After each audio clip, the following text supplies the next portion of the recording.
बिस्मिल्लाहिर्रहमानिर्रहीम। Last time हमने stability of जो है ना बेंजीन पढ़ी थी। आज जो हमारा टॉपिक है वो है रेजोनेंस मेथड। रेजोनेंस मेथड क्या होता है? अच्छा, सबसे पहले तो आपने एक बात ये भी याद रखनी है कि जो रेजोनेंस है, रेजोनेंस मेथड जो है, इसके अंदर जो रेजोनेंस है, रेजोनेंस किस चीज़ की डायरेक्टली प्रोपोर्शनल है। जितना भी किसी भी जो है ना मॉलिक्यूल का जितने रेजोनेंस स्ट्रक्चर ज़्यादा होंगे वो उतना स्टेबल मॉलिक्यूल होगा। Resonance is directly proportional to stability. ये आपके जहन में होनी चाहिए इस टॉपिक को समझने से पहले। क्या कि रेजोनेंस जो है ना, जिस भी मॉलिक्यूल के जितने ज़्यादा रेजोनेंस स्ट्रक्चर होंगे वो मॉलिक्यूल उतना ही स्टेबल मॉलिक्यूल होगा। आगे हम ये क्वेश्चन भी पढ़ेंगे जाके कि अल्कीन जो है ना उसके अंदर भी डबल बॉन्ड है, बेंजीन के अंदर भी डबल बॉन्ड है, लेकिन बेंजीन हाईली स्टेबल मॉलिक्यूल है और जो अल्कीन है वो अल्काइन से भी लेस रिएक्टिव है। आपको पता है, सॉरी, ज़्यादा रिएक्टिव है, लेस स्टेबल है। तो हमने लास्ट लेक्चर में भी चैप्टर में भी ये बात की थी, अल्कीन और अल्काइन की जब हमने बात की थी, वो जो अल्कीन थी वो लेस रिएक्टिव थी बनिस्बत के उनके अल्काइन के। हालांकि हमने ये भी कहा था कि उसके अंदर ट्रिपल बॉन्ड होता है, अल्कीन के अंदर डबल बॉन्ड होता है। हालांकि इसके पास एक पाई बॉन्ड है, उसके पास दो पाई बॉन्ड है, फिर भी अल्कीन ज़्यादा जो है ना रिएक्टिव है बनिस्बत के इसके अल्काइन के। यहाँ पर भी कुछ चीज़ें देखेंगे। सबसे पहली बात तो ये है कि रेजोनेंस होती क्या है।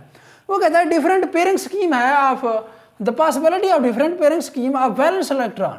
वैलेंस इलेक्ट्रॉन के दरमियान ये की पॉइंट है, the possibility of different pairing scheme of valence electron of atom is called resonance.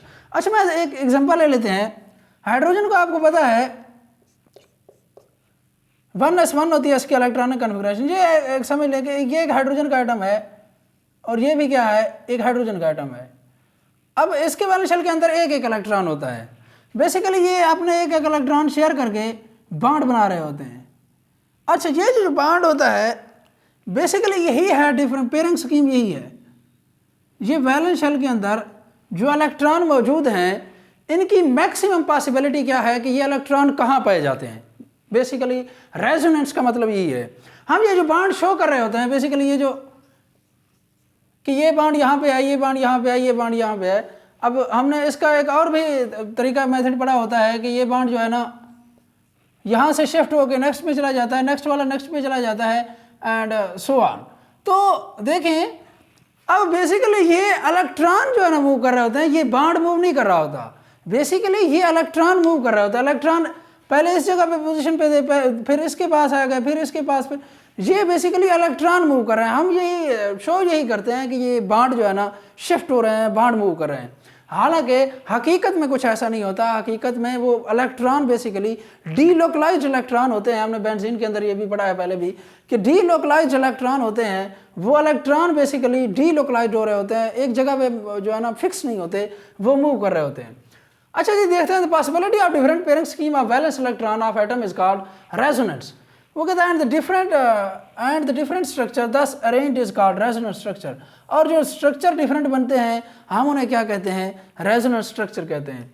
वो जो डिफरेंट पेयरिंग स्कीम है इलेक्ट्रॉन को रिप्रेजेंट करने की, उसे हम क्या कह रहे हैं, रेजोनेंस कह रहे हैं। और जो डिफरेंट स्ट्रक्चर बन रहे हैं हम उन्हें क्या कह रहे हैं, रेजोनेंस स्ट्रक्चर कह रहे हैं। अच्छा, उसके बाद इसकी रिप्रेजेंटेशन है। रिप्रेजेंट कैसे किया जाता है, डबल हेडेड एरो से रिप्रेजेंट किया जाता है इसको जी। देखिए इस टाइप का जो है ना डबल हेडेड एरो लगाया जाता है, इससे रिप्रेजेंट किया जाता है। उसके बाद उसने different resonance structure of benzene बनाए हैं। ये बेंजीन की स्टेबिलिटी के तकरीबन बेंजीन के 5 जो है रेजोनेंस स्ट्रक्चर हैं। अच्छा, बात वो शार्ट क्वेश्चन पूछ लेता है कि draw the resonance structure of benzene. 2 number का शॉर्ट क्वेश्चन दे देता है। वो कहता है कि इसके रेजोनेंस स्ट्रक्चर जो है ना ड्रा करें। बहुत ही आसान है। सबसे पहले आपने क्या करना है, 5 जो है ना बेंजीन के रिंग बना देने हैं। उनके अंदर बॉन्ड नहीं लगाना पहले, सबसे पहले आपने जस्ट रिंग बनाते जाना है। उसके बाद इनके दरमियान जो है ना ये जो डबल हेडेड एरो है, जो रेजोनेंस की रिप्रेजेंटेशन है, उसको लिख लेना है, ये जो डबल हेडेड एरो है। उसके बाद आपने क्या करना है जी, उसके बाद यहाँ से कहीं पे भी शुरू कर सकते हैं, कहीं से भी। एक मिसाल के तौर पर मैंने इस कार्बन से 1 से शुरू किया। अब जो दूसरी बार जब इसका रेजोनेंस स्ट्रक्चर लिखूंगा तो मैंने कहाँ से शुरू किया है, मैंने कार्बन नंबर 2 से इसको डबल बॉन्ड को शुरू किया है। बस यही फ़र्क है। अच्छा, इसको कहते हैं कैकोल स्ट्रक्चर। ये जो 2 स्ट्रक्चर हैं इन्हें हम कैकोल स्ट्रक्चर कहते हैं। अच्छा, 3rd 4th और 5th का जो कुछ अलग रूल है ये है, इसको डाइवर भी पढ़ते हैं, दीवार भी पढ़ते हैं कुछ लोग। बहरहाल जो आपको मुनासिब लगे, लफ्ज़ कोई वो नहीं है। डाइवर स्ट्रक्चर, अच्छा इसके अंदर क्या होता है, इसके अंदर आपने सबसे पहले ये नंबरिंग दे देनी है 1 2 3 4 5 6। इसके अंदर भी, इसके अंदर भी, तीनों के अंदर, ये तीनों डाइवर का स्ट्रक्चर है। सबसे पहले आपने क्या करना है, ये कार्बन नंबर 1 से डबल बॉन्ड को शुरू करना है, और जो कार्बन नंबर 1 से शुरू करना है इसको बिल्कुल सीधा करना है कार्बन नंबर 4 के बिल्कुल डायरेक्ट जो है ना मिला देना, सीधा सामने इनको मिला देना है। और उसके साथ क्या करना है, इसके दोनों बिल्कुल सेम साइड पे, पैरेलल साइड पे इसके क्या करना है, डबल बॉन्ड लगा देना है। 2 डबल, सिंपल सी बात है, 3 ही जो है ना डबल बॉन्ड होते हैं, 3 सिंगल बॉन्ड होते हैं। अब एक डबल बॉन्ड हमने क्या किया है, हमने सीधा 1 to 4 लगा दिया। अब 2 जो बचते हैं मैंने क्या कहा है, उसके बिल्कुल पैरेलल होने चाहिए। अच्छा, दूसरे की जब बारी आती है, यहाँ से हमने 1 से शुरू किया, दूसरे की बारी में हमने क्या करना है, जो डबल बॉन्ड है, जिसकी बॉन्ड लेंथ हमने ज़्यादा शो की हुई है, इसको कार्बन नंबर 2 से शुरू करना है। आपने 2 से शुरू करना है और बिल्कुल इसके सीधा सामने इसको जो है ना एंड करना है, मिलाना है इसको, और वो उसके सामने बिल्कुल क्या है, कार्बन नंबर 5 है। अच्छा, इसका डबल बॉन्ड कहाँ पे आएगा, बिल्कुल इसके पैरेलल, बिल्कुल ये देखें जी, इसके पैरेलल मैंने डबल बॉन्ड लगा दिए 2। उसके बाद जी इसकी बारी आती है, इसको कार्बन नंबर 2 से शुरू किया आपने, इसको कार्बन नंबर 3 से शुरू करें, 3 से शुरू करें और बिल्कुल स्ट्रेट इसके सीधा सामने कौन सा है, कार्बन नंबर 6 है, उसके पे जाके इस डबल बॉन्ड को क्या कर लेना है, मिला लेना है। अब इसके पैरेलल कौन से हैं जी, ये बॉन्ड 2 है एंड 4 5 है जी। मैं इसको दोबारा रिकॉल करता हूँ, बाद वो शॉर्ट क्वेश्चन पूछ देता है। ये तो बिल्कुल बड़ा आसान है। ये देखें, एक कार्बन नंबर 1 से शुरू किया, दूसरा आपने कार्बन नंबर 2 से शुरू किया, वो जो है ना अल्टरनेट डबल बॉन्ड ही लगाने हैं जस्ट। इसमें आपने क्या करना है, इसको पहले नंबरिंग दे देनी है, उसके बाद आपने कार्बन नंबर 1 से शुरू करना है, उसको जो डबल बॉन्ड है बिल्कुल सीधा सामने से मिलाना है, और वो है कार्बन नंबर 4, और उसके दोनों जो डबल बॉन्ड बाकी तो बचते हैं वो बिल्कुल उसके पैरेलल होने चाहिए। इसमें क्या है, सेकंड के अंदर, इसके अंदर 2 से कार्बन नंबर से शुरू करेंगे, जो कि उसके बिल्कुल स्ट्रेट जो है ना आपने मिलाना है, जो कार्बन नंबर 5 है, और उसके 2 पैरेलल जो डबल बॉन्ड जो बचते हैं 2 बिल्कुल वो पैरेलल होने चाहिए। इसी तरह इसको कार्बन नंबर 3 से शुरू करना है, और जो डबल बॉन्ड 2 बचते हैं उनको बिल्कुल उसके पैरेलल होना चाहिए। अच्छा, उसके बाद देखते हैं जी कैकोल स्ट्रक्चर की, ये हेडिंग देती जाइएगा, वहाँ पर नहीं दी। वो कहते हैं 1 and 2 structure are known as Kekule structure, it have large contribution to determine the structure of benzene. Basically इनका जो है ना ये वैलिड होते हैं। हम आपको बुक्स के अंदर जो है ना मैक्सिमम यही चीज़ें मिलेंगी। ये जो तीनों स्ट्रक्चर हैं ये बुक के अंदर अवेलेबल नहीं है। वो कहता है इनका जो है ना कंट्रीब्यूशन होता है वो लार्ज कंट्रीब्यूशन होता है, वो आगे बताएगा, क्योंकि इनकी जो है ना ये जो 3 6 और 2 5 एंड ये जो 1 4 है, इनकी बॉन्ड लेंथ ज़्यादा होती है बनस्बत जो बाकी जो 1 2 3 4 एंड 4 5 के दरमियान जो कार्बन की बॉन्ड लेंथ है वो कम होती है बनस्बत इनके। तो इसीलिए जो है ना इसको हम ज़्यादा इनका कंट्रीब्यूशन नहीं होता, इसीलिए जो है ना हम इनको कैकोल स्ट्रक्चर ही मैक्सिमम यूज़ कर रहे होते हैं। अच्छा, उसके बाद है जी Dewar structure. 3 4 and 5 are called Dewar structure. यही चीज़ें जो हमने ऊपर डिस्कस की हैं यही चीज़ें लिखनी है, कोई मुश्किल चीज़ नहीं है। वो कहते हैं diverse structure the bond between carbon number 1 to 4, ये उसने बताया 1 to 4, कार्बन नंबर 2 to 5 ये है उसने बताया, एंड कार्बन नंबर 3 to 6 ये इसके बारे में बताया। Carbon number 3 to 6 have high bond length. इसकी जो बॉन्ड लेंथ है आपको नजर आ रहा है, इसकी बॉन्ड लेंथ क्या है, ज़्यादा है as compared to carbon number 1 2 2 3 3 4 4 5 5 6 and 6 1। So diverse structure have minor contribution to determine the actual structure of benzene.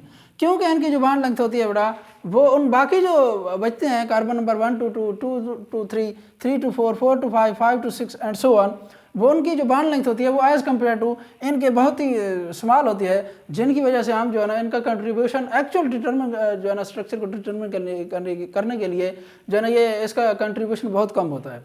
उसके बाद है जी due to greater number of resonance structure benzene is a stable molecule. मैंने आपको पहले भी बताया है कि स्टेबिलिटी किस चीज़ के ऊपर डिपेंड करती है, रेजोनेंस के ऊपर डिपेंड। अच्छा, रेजोनेंस के ऊपर वैसे बेसिकली डिपेंड करती क्यों है, यहाँ पे चीज़ ये नहीं लिखी। देखिए सिंपल सी बात है, अब कोई भी आता है, कोई भी इलेक्ट्रोफाइल आता है, कोई भी इलेक्ट्रोफाइल आता है, देखें अब 3 पॉसिबिलिटीज़ हैं। इलेक्ट्रॉन इसका कार्बन के पास भी हो सकते हैं, इस कार्बन के पास भी डबल बॉन्ड हो सकता है, इस कार्बन के पास भी हो सकता है, इस कार्बन के पास भी हो सकता है, इसके भी अब जो आने वाला इलेक्ट्रोफाइल होता है वो इन इलेक्ट्रॉन्स को इजीली पिकअप नहीं कर पाता। उसको ये नहीं पता होता कि ये अब इलेक्ट्रॉन कहाँ पे मौजूद हैं, क्योंकि ये मैंने पहले भी आपको कहा था ये इलेक्ट्रॉन डीलोकलाइज्ड इलेक्ट्रॉन है। ये बाज़ औक़ात इस कार्बन के पास होते हैं, बाज़ औक़ात इसके, बाद औक़ात इसके बाद।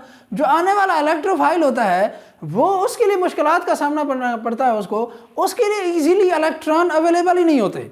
इसी वजह से इसका जो रेजोनेंस स्ट्रक्चर जितना भी ज़्यादा होगा, इसी वजह से हम कहते हैं कि वो मॉलिक्यूल उतना स्टेबल है, वो उतना इजीली रिएक्ट नहीं कर जाता, इतना इजीली इलेक्ट्रोफाइल उसके ऊपर अटैक नहीं कर पाता, जिनकी वजह से जो है ना ये एक हाईली स्टेबल मॉलिक्यूल है जो बेंजीन है।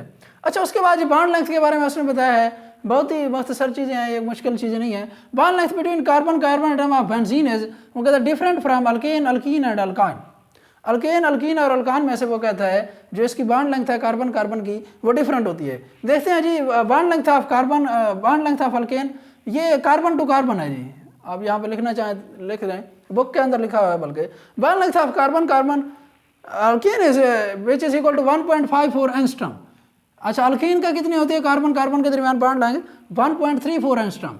अल्कीन सॉरी ये अल्काइन है जी, ये LKY है नहीं है। अल्कान की कितनी होती है? 1.20 एंगस्ट्रम। उसके बाद बेंजीन की कितनी होती है जी? 1.397 एंगस्ट्रम। ये तो थी कुछ चीज़ें, ये रट्टा लगाने वाली बातें हैं, कोई मुश्किल। ये 1.397 हम पहले भी पढ़ चुके हैं। एक्स्ट्रा स्टडी के अंदर मैंने आपको बताया था कार्बन कार्बन की बॉन्ड लेंथ कितनी होती है और कार्बन हाइड्रोजन की बॉन्ड लेंथ कितनी होती है, वो भी मैंने आपको बताया था। तो ये तो था रेजोनेंस मेथड इसका बेंजीन का। कल हम इंशाल्लाह इसकी प्रिपरेशन की तरफ जाएंगे। तो आज के लिए इतना ही, कल इंशाल्लाह नेक्स्ट पढ़ेंगे। जज़ाकल्लाह।